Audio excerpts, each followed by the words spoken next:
Assalamualaikum warahmatullahi wabarakatuh. Alhamdulillah, mari kita lanjutkan ngaji kitab Fathul Mu'in, di mana kita saat ini masih ada di dalam penjelasan tentang bab pernikahan. Dan ini merupakan kelanjutan dari kajian sebelumnya. Dan pada saat ini kita akan membahas tentang calon wanita yang perlu dipertimbangkan sebagai syarat bagi Anda yang akan menikah. Apa saja yang penting dan yang perlu diketahui oleh seorang lelaki yang akan menikahi seorang wanita. Maka Anda harus mengerti dan mengetahui sifat-sifat yang ada pada diri wanita tersebut.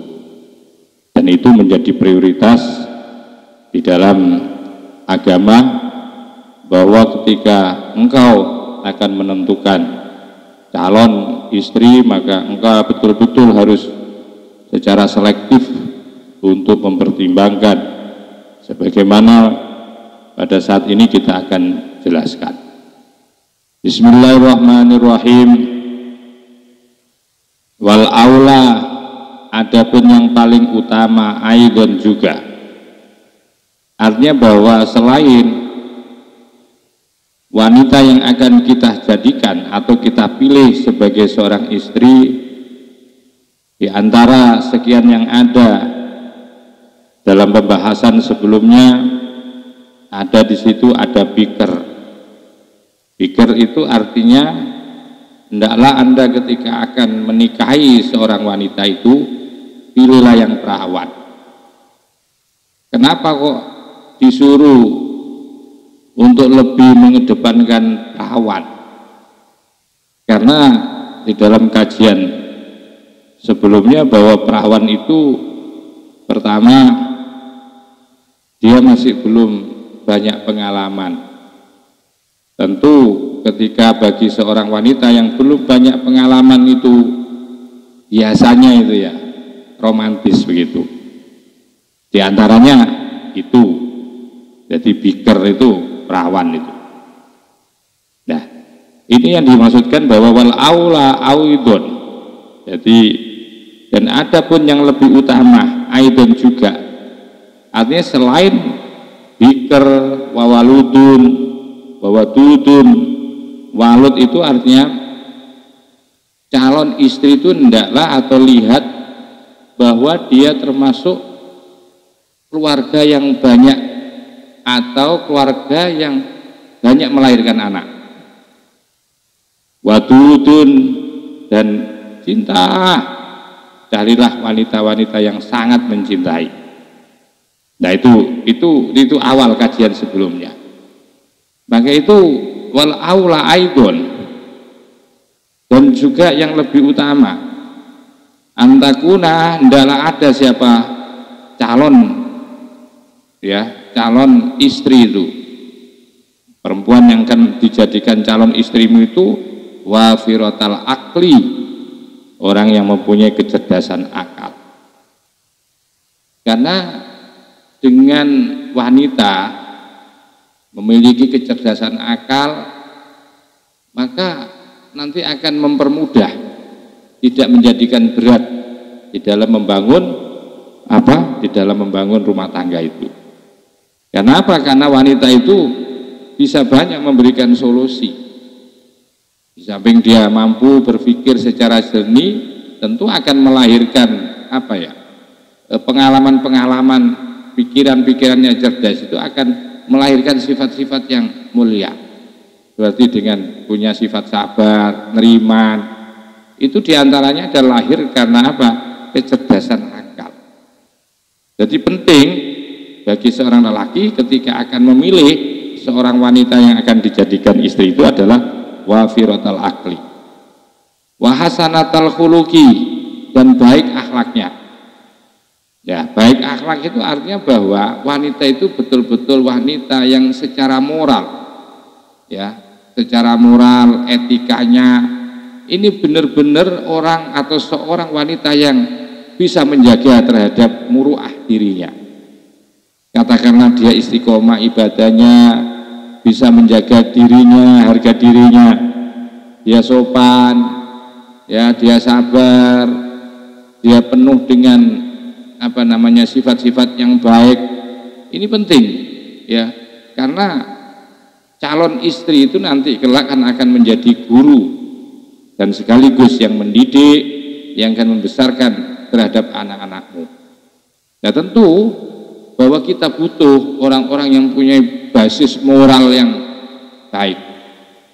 Maka itu hendaklah persiapkan calon istrimu itu, setidaknya kamu lihat bahwa calon istrimu itu adalah orang yang punya yaitu budi pekerti yang baik. Wa alla takuna, hendaklah tiada ada siapa calon istrimu itu, wanita itu zata waladin, yaitu mempunyai anak, min ghairihi, dari selainnya, selain suaminya. Artinya hendaklah ketika engkau mencari seorang wanita itu, hendaklah jangan mencari wanita yang mempunyai anak dari suami lain, karena nanti akan bermasalah ketika engkau tidak sabar, akan memicu kecemburuan. Kadang-kadang seperti itu, dan kadang-kadang engkau sulit mau berbuat adil, ya, ketika nanti akan lahir anakmu juga, ya, apalagi mantan suaminya istrimu itu nanti juga masih ada komunikasi. Barangkali anaknya itu umpamanya perempuan, nanti kan tetap kan masih ada komunikasi yang intens terkait dengan pernikahan anak perempuannya yang nanti yang menjadi wali adalah mantan suaminya. Ini menjadi masalah kadang-kadang. Makanya hendaklah engkau mencari itu, yaitu wanita atau calon istri yang tidak mempunyai anak dari suami lain. Illa limaslahatin, kecuali ya karena memang ada kemaslahatan, terkecuali demi kemaslahatan. Kamu karena tahu bahwa anak tirimu itu memang butuh dibantu, karena kamu memang kaya, anaknya cerdas, anaknya akhlaknya bagus, ya. Kemudian kamu menjadi bapak tirinya, maka ketika kamu punya jiwa yang bagus, akhlak yang bagus, anaknya nurut, maka itu menjadi maslahat. Atau bapaknya itu, mantan bapaknya atau bapaknya dia, ya, mantan mantan suami dari istrimu itu mungkin orangnya nggak bertanggung jawab. Nah, kan kasihan kan anak tiri ini kalau nanti ada di dalam atau di bawah asuhan bapaknya itu, sementara bapaknya itu pekerjaannya nggak jelas, moralnya juga amburadul. Nah, ini yang dimaksudkan ketika bolehnya itu, ya, ada anjuran kamu tidak apa-apalah menikahi seorang wanita yang punya anak itu dengan tujuan adalah kemaslahatan. Wa alla takuna syakro'ah, begitu juga jangan pernah ada calon istri itu yaitu syakro'ah. Syakro'ah itu artinya punya kulit kelabu. Ada yang mengatakan bahwa yang dimaksud syakro itu wanita yang berwarna kuning rambutnya atau berwarna coklat rambutnya. Artinya menunjukkan bahwa wanita ini agak otal. Wanita ini wanita yang mengindikasikan kalau rambutnya seperti itu wanita yang ya tidak dalam tanda petik baik. Tetapi yang dimaksudkan di sini, hendaklah kamu wa alla takuna, hendaklah tiada, ya, siapa wanita yang akan menjadi istrimu itu syakro'a adalah yang berkulit kelabu. Wala tawilatan mahzulatan, dan jangan pula ada siapa wanita yang akan kamu kawini, yang akan kamu pilih sebagai istrimu adalah wanita yang tinggi nan kurus. Artinya apa kok tidak boleh? Itu nanti akan jadi masalah, menunjukkan bahwa calon istri kalau kurus, ya, kalau kemudian tinggi, ya, kemudian kurus tinggi, itu biasanya ada indikasi bahwa orang-orang model dengan postur model seperti itu biasanya diindikasikan wanita itu apanya tidak sehat. Ya, ini dari sisi fisik. Tetapi juga tidak menutup kemungkinan hal-hal seperti ini tidak bisa dijadikan satu-satunya tanda ya bahwa umpamanya ada wanita yang yang tinggi kurus ini pasti ini orangnya malas, orangnya tidak kuat, orangnya tidak disiplin, paling cuma tidur tok. Nah itu pun jangan kemudian kamu simpulkan, lihat dulu kenyataannya juga, karena tidak semua yang diberikan ciri-ciri oleh ulama di sini ini membuktikan bahwa dia itu adalah atau menandakan calon atau seorang wanita itu menunjukkan wanita yang lemah atau malas. Perlu ini dilakukan istiqro, ya, dilakukan penelitian lebih dahulu. Linnahyi, ya, linnahyi karena adanya larangan an-nikahiha untuk menikahi terhadap wanita yang disebutkan tadi. Karena ujung-ujungnya kalau diambil kesimpulan tujuannya itu adalah apa? Adalah untuk membangun keluarga itu menjadi rumah tangga yang harmonis, rumah tangga yang sakinah, mawaddah warohmah. Maka diawali pertama sebelum ditentukan menjadi istri, beberapa hukum itu atau agama telah memberikan ciri-ciri sebagai pedoman bagi seorang lelaki ketika dia hendak untuk mencari calon seorang istri. Jadi prioritaskan di samping biker, waludun, nanti punya banyak anak, yaitu wanita yang sangat mencintai. Selain itu bahwa hendaklah calon istrimu itu adalah orang yang cerdas, orang yang berakhlak, bermoral baik, orang yang single, ya single, baik single dalam pengertian single perawan maupun single duda, artinya tidak punya anak, maksud saya single itu tidak punya anak, ya, kecuali andaikan kamu harus terpaksa menikahi seorang wanita yang punya anak, tapi itu tujuannya adalah untuk kemaslahatan. Nah, itulah yang diberikan atau gambaran yang telah ditawarkan oleh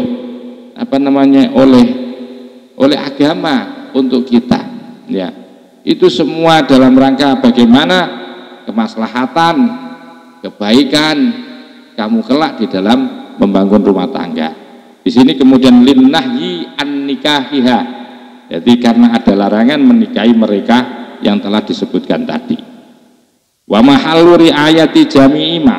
Sementara adapun posisi, ya, adapun posisi memelihara dari seluruh sesuatu maro yang telah lewat, artinya bahwa posisi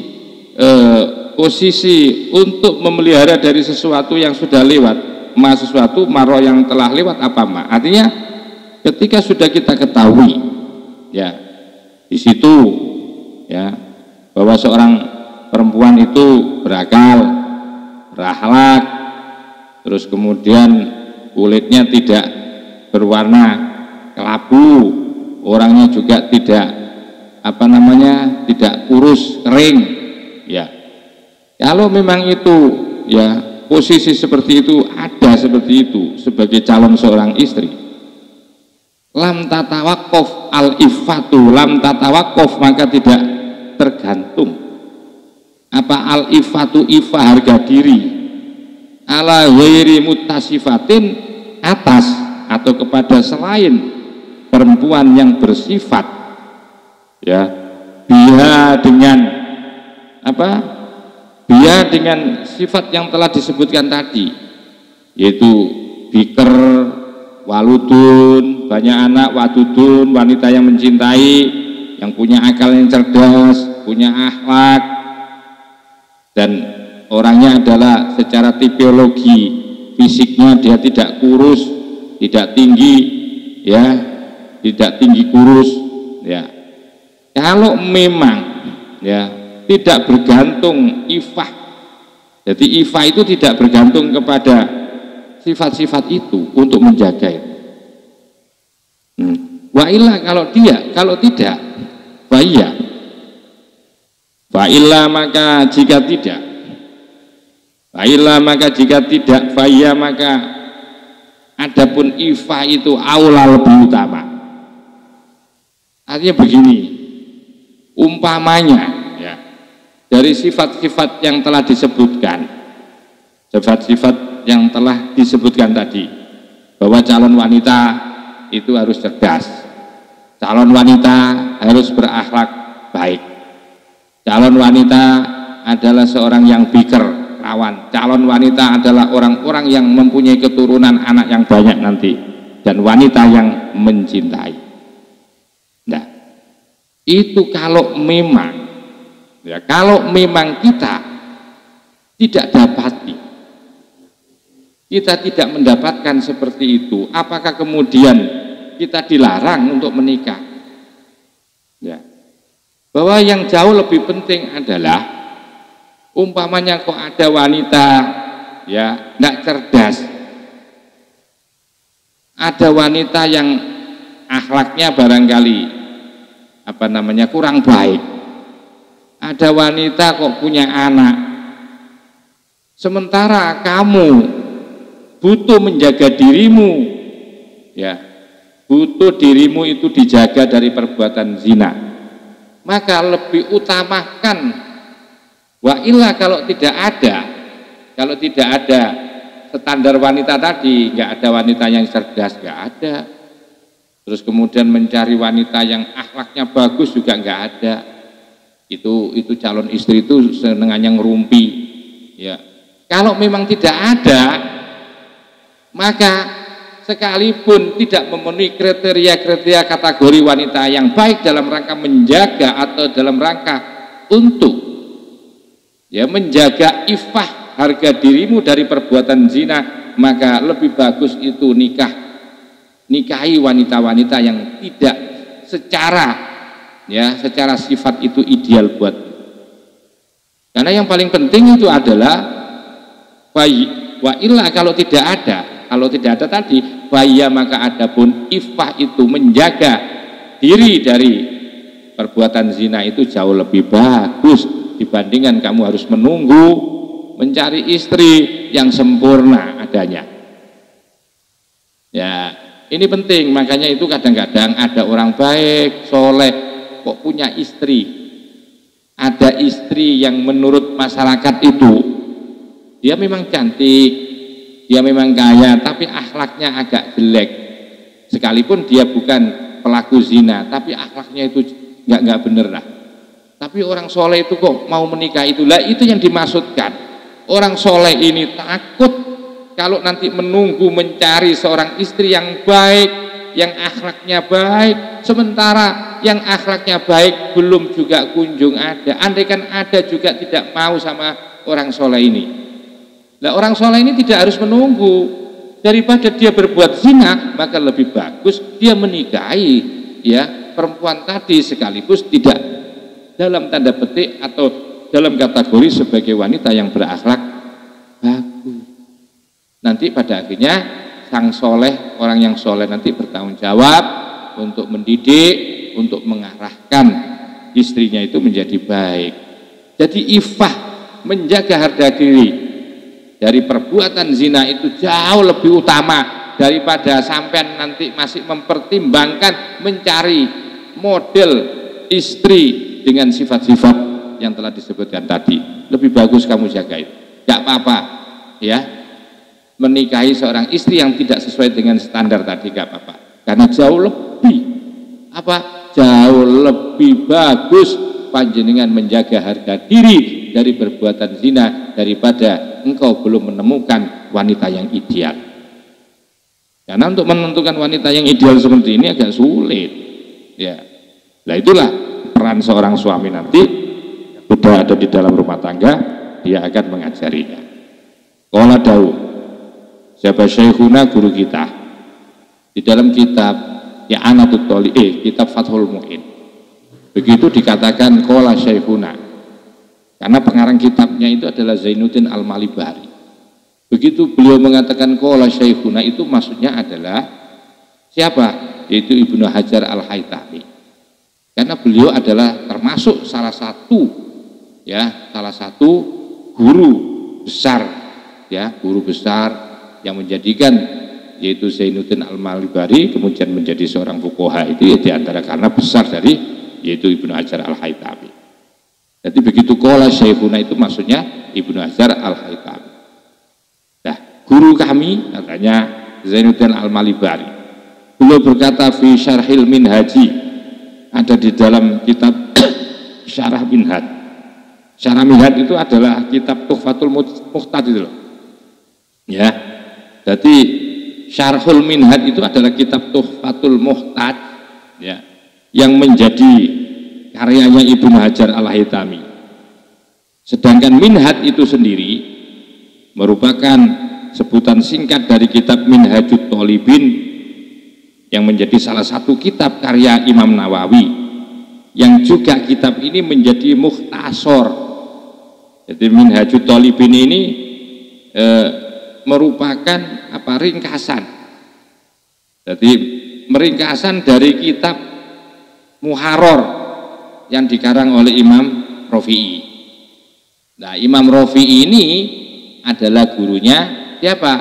Gurunya daripada Imam Ghazali. Imam Ghazali punya kitab namanya Al-Wajiz. Ya. Al-Wajiz itu ya. Nah, ini saya lanjutkan lagi. Bagaimana dawuhnya beliau? Walau ta'arudut, kalau terjadi ta'arud, ya. Kalau terjadi sebuah dilematika, kalau terjadi ta'arud, ya, pertentangan, apa tilka sifatu, yaitu sifat-sifat itu. Walladzi, maka adapun yang yadharu, yang paling jelas, annahu, bahwasanya yadhar, ya, annahu, bahwasanya walladzi yadhar itu yuqaddamu, lebih didahulukan apa adinu, agama mutlakon, secara mutlak. Artinya ketika seseorang ketika terjadi semacam pertentangan dilematis di dalam mencari calon seorang istri, terjadi dilematis di situ, orangnya beragama baik, orangnya berakal, orangnya juga punya akhlak yang mulia, orangnya dikategorikan keluarganya adalah keluarga subur, banyak anaknya, termasuk nasabnya juga bagus, dia juga masih perawan dan cantik. Kira-kira kalau terjadi semacam ta'arud dilematis di antara yang ada itu, maka menurut kaul yang paling jelas, Anda harus memprioritaskan di antara yang ada tadi. Ketika ya ada di situ cerdas, ada di situ akhlak yang baik, ada di situ subur tadi, nasab, dan mana yang lebih didahulukan? Kalau terjadi dilematis mengenai sifat-sifat tadi itu loh, dilemah mana ini yang didahulukan ini, kira-kira ini orangnya betul beragama Islam bener, tapi kayaknya deh orangnya itu tidak begitu cerdas. Ini ada orangnya itu cerdas, akhlaknya bagus, ya, tapi dia itu keturunan keluarga besarnya adalah mandul satu misal. Lu kalau terjadi ta'arud, pertentangan di antara sifat-sifat itu, ada sifat ini kemudian tidak ada sifat yang ini, ada sifat ini tidak ada sifat yang itu, kalau terjadi ta'arud, ya, terjadi pertentangan atau dilematis mengenai sifat-sifat yang tersebut di atas tadi, maka yang perlu annahu, bahwasanya menurut kaul yang jelas itu yuqaddamu harus didahulukan apa ad-dinu agama mutlakon secara mutlak. Jadi yang diprioritaskan itu adalah agama Islam, agamanya. Ya. Ada wanita beragama tapi bukan muslim, cerdas, akhlaknya bagus. Ya, termasuk keluarga besarnya adalah keluarga besar yang banyak anaknya. Nasabnya juga bagus, tapi agamanya tidak sama sekali. Agamanya tidak sama. Atau agamanya lemah, sama-sama Islam tapi nggak ahli ibadah.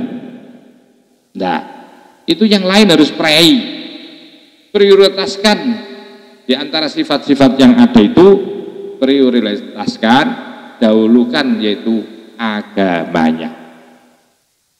Yuqaddamuddin mutlakon, dahulukan apa ad-dinu agama mutlakon secara mutlak. Artinya mutlak itu tidak bisa dibatasi. Kemudian baru sumal aklu, baru kemudian kecerdasan.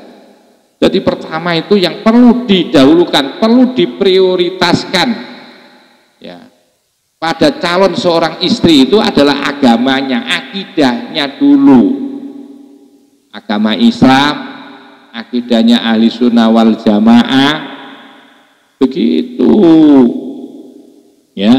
Baru sumal aklu, baru kemudian sampean mulai memikirkan, mempertimbangkan tentang kecerdasan seorang wanita.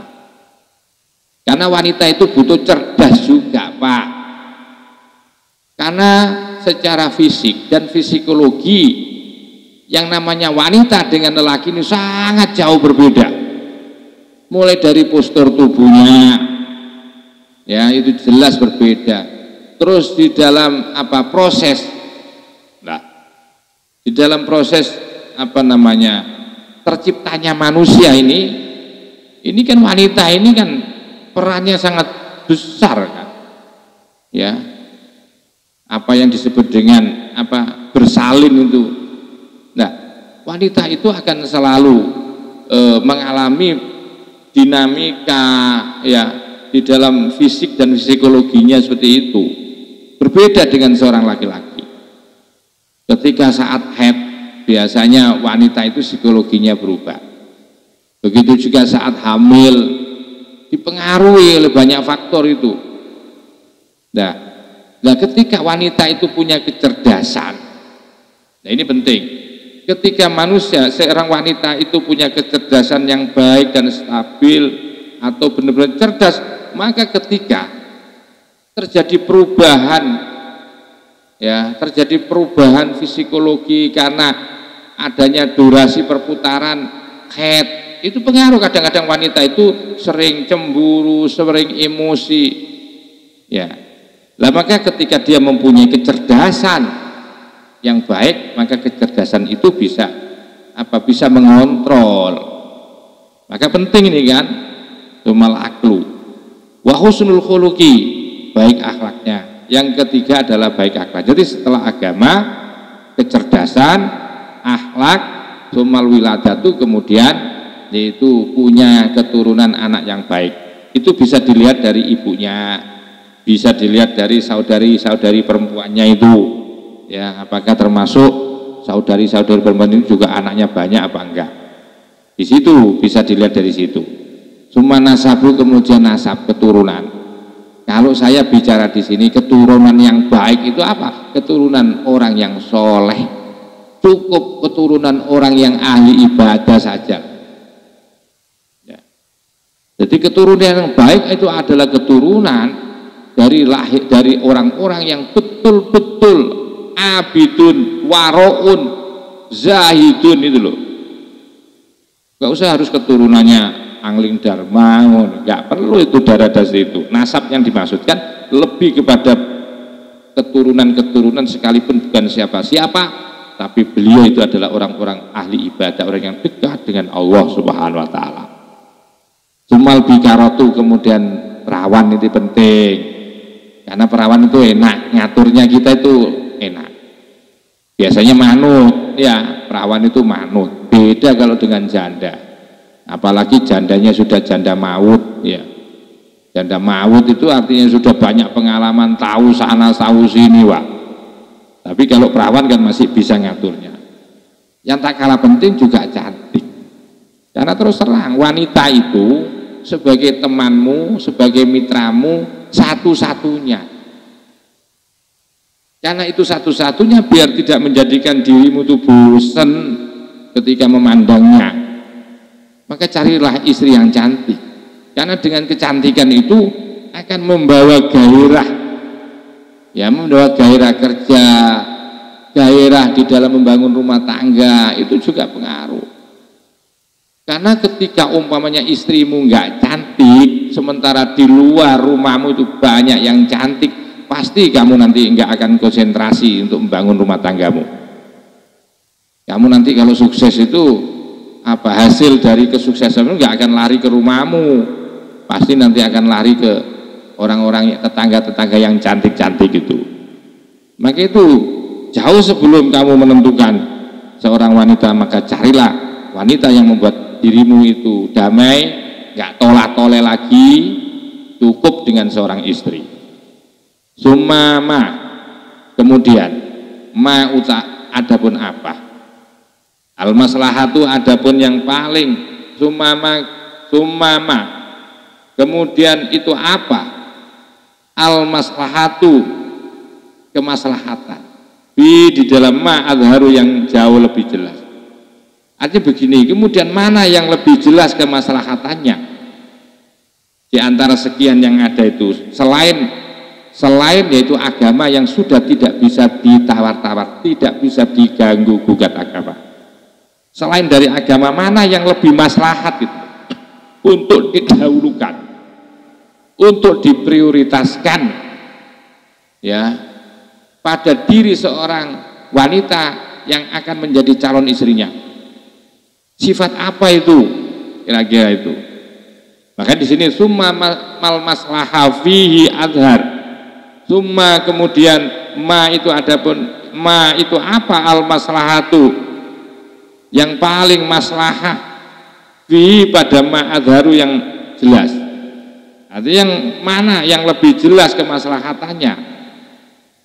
Maka kemudian bihasbi ijtihadihi, dalam kaitannya seperti ini beliau mengatakan berpendapat menurut bihasbi ijtihadihi, sesuai atau menurut pertimbangan daripada apa pertimbangan sendiri secara matang. Saya artikan begitu, atau bihasbi ijtihadi, sesuai dengan ijtihadnya, sesuai dengan analisa dan keyakinannya ya, di antara akal, husnul khuluqi, wilada, nasab, bikaro, dan jamal. Itu yang paling diutamakan ya, yang paling jelas kemaslahatannya untuk kamu prioritaskan sebagai seorang calon istri. Dari sifat-sifat yang ada itu mana? Maka bihasbi ijtihadihi, sesuai dengan ijtihadnya. Kalau memang ijtihadmu selain sudah agama, saya katakan tidak bisa ditawar lagi. Umpamanya di antara yang ada akal, husnul khulqi, dan subur, banyak anak, serta nasab dan keperawanan serta kecantikan, itu mana yang kamu prioritaskan? Oh, cantik umpamanya. Kenapa kok cantik? Nanti saya gampang tergoda di sini karena tetangga-tetangganya cantik semua. Monggo, sesuai dengan kebutuhan kan, itu sesuai dengan kebutuhan Anda. Karena Anda yang akan mengerti. Karena kalau Anda tidak memprioritaskan cantik, nanti gampang tergoda. Karena apa namanya, mbaknya cantik, ponakannya cantik, tetangga-tangganya cantik semuanya. Maka kecantikan harus diprioritaskan dalam rangka menjaga stabilitas rumah tangga, biar seorang suami tidak gampang tergoda karena lingkungannya banyak orang cantik. Makanya di sini bihasbi ijtihadi, sesuai dengan apa pertimbangannya si laki-laki itu ya. Kalau memang di situ pertimbangannya seperti itu. Wajazama, dan telah menegaskan dalam hal masalah ya sifat-sifat yang perlu diprioritaskan oleh seorang lelaki, sifat-sifat perempuan yang perlu diprioritaskan atau perlu didahulukan ya, terhadap calon seorang istri itu.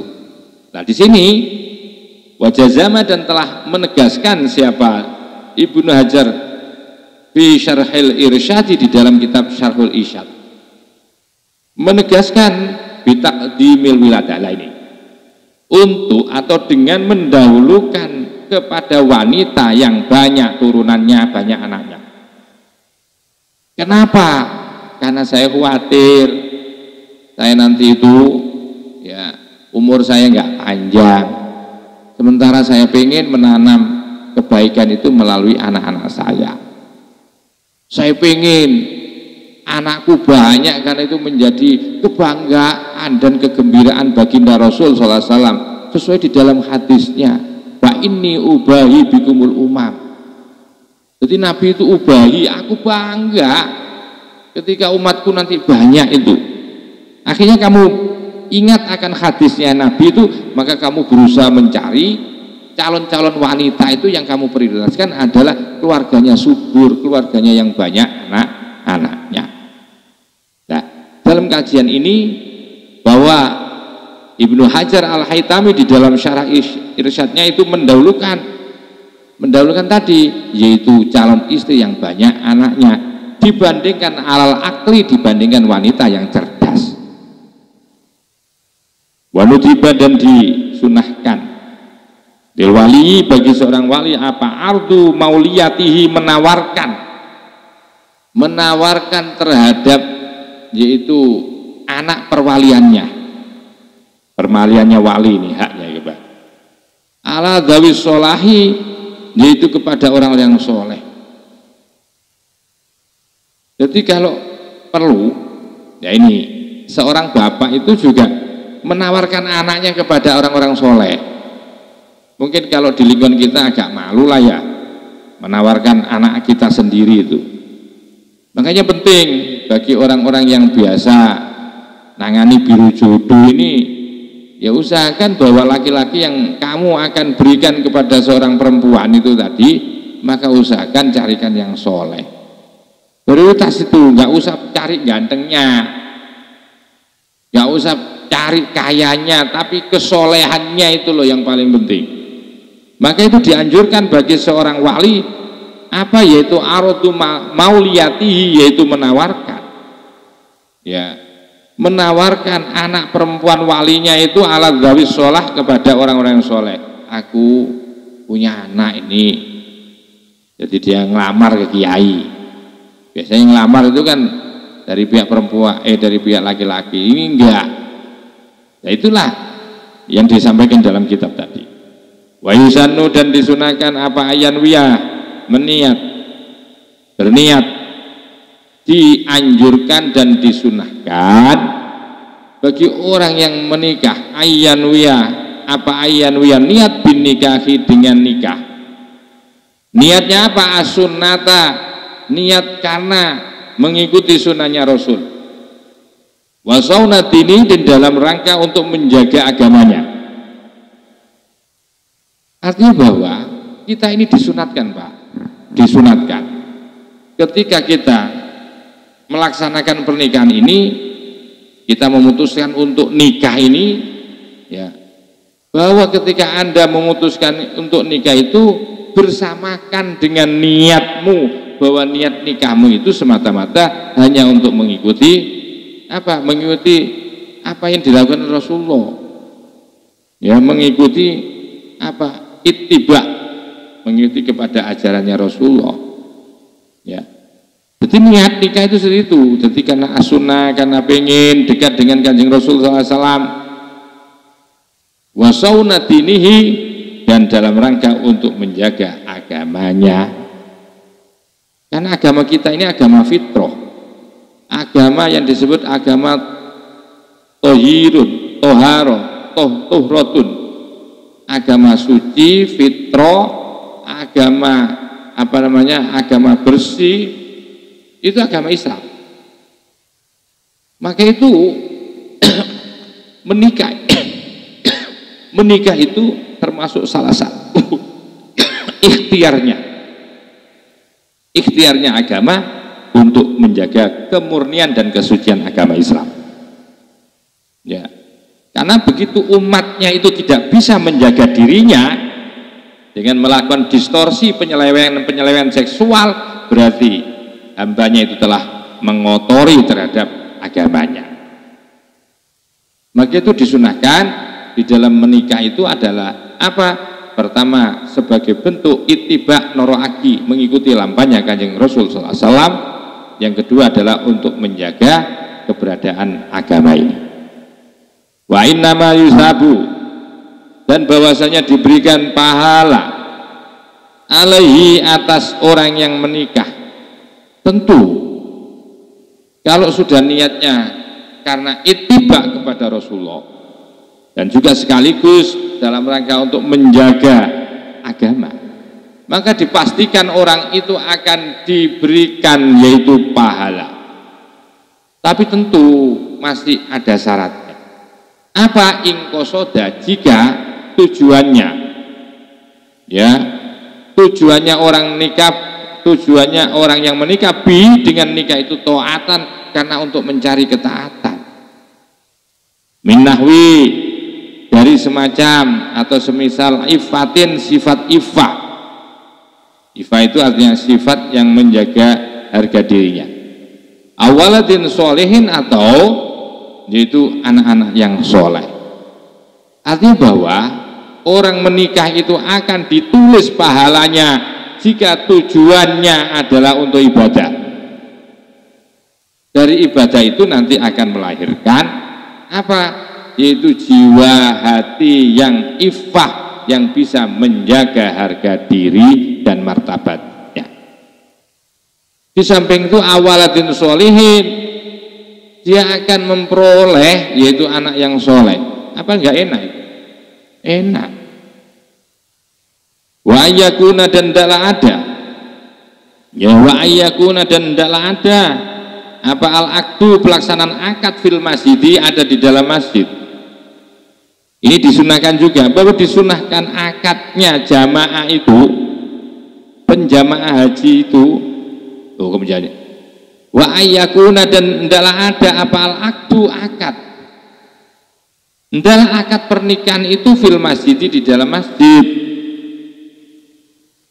Wa yaumal jum'ati, dan laksanakan, dianjurkan nikah itu di hari Jumat. Wa awwalan nahari, dan pas di awal siang hari. Wa fi syawalin, dan ada pada bulan Syawal. Artinya bahwa hendaklah akad nikah itu kalau pengen banyak barokahnya, maka laksanakan di masjid. Laksanakan di masjid. Dan kapan itu? Wa yaumal jum'ati, usahakan yaitu dilaksanakan pada hari Jumat. Jumat di siang hari dan di bulan Ramadan. Nah, ketiga, wa ayyadkhula fihi aidon. Ya, wa ayyadkhula, dan disunahkan, wa ayyadkhula, dan disunahkan menyetubui, ya, fihi, ada di dalam yaitu hari Jumat aidon juga. Artinya bahwa bukan akad doang yang disunahkan itu, pelaksanaannya di masjid, harinya dicarikan hari Jumat, dilaksanakan pas di awal bulan, yaitu di awal bulan Syawal ini, wa fi Syawalin, dan di dalam bulan Syawal, wa ayyadkhula fihi aidon, dan apa namanya, disunahkan dukhul fihi, di dalam hari Jumat aidon juga. Dan nanti kita akan menjelaskan tentang arkanu nikah ya selanjutnya. Mudah-mudahan jadi kajian ilmu yang bermanfaat. Wa akhirun wallahu muwaffiq ila aqwamit thoriq wa lafu minkum. Assalamualaikum warahmatullahi wabarakatuh.